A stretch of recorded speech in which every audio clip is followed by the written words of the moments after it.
Imagine waking up to the news that a giant asteroid, big enough to level a major city, could be heading straight for Earth. This isn't the plot of a sci-fi movie, it's real. Meet Asteroid 2024 YR4, a space rock the size of a skyscraper.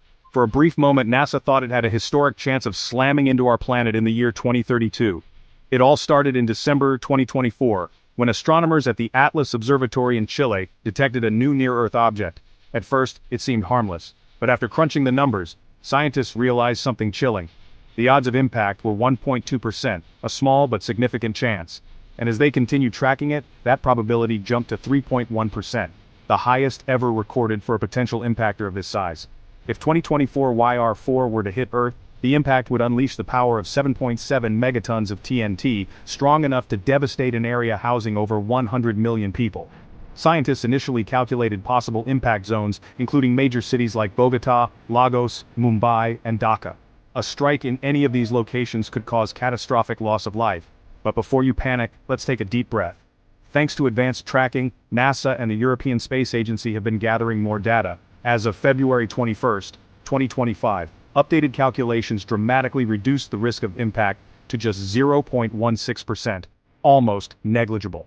And with more planned observations from the James Webb Space Telescope in March and May, scientists expect to refine its trajectory even further. But wait, what if it doesn't hit Earth, but the Moon instead? Current models show a 1% chance of 2024 YR4 impacting the Moon. While that wouldn't threaten us directly, it could cause massive lunar dust storms or even change the Moon's surface. Scientists are keeping a close eye on it, just in case. 2024 YR4 is just one of thousands of near-Earth objects. NASA's DART mission has already proven we can deflect asteroids, and new projects like the NEO Surveyor will help us find and track even more potential threats. The good news? We're getting better at predicting and preventing catastrophic impacts. The bad news? Space is a big place, and there's always another rock out there, waiting to be found. So is it time to panic? Not yet, but the hunt for planet-killing asteroids is far from over. Stay curious, stay informed, and keep looking up. What do you think? Should we invest more in asteroid defense? Let us know in the comments, and don't forget to hit like, subscribe, and turn on notifications so you never miss an update on the mysteries of our universe.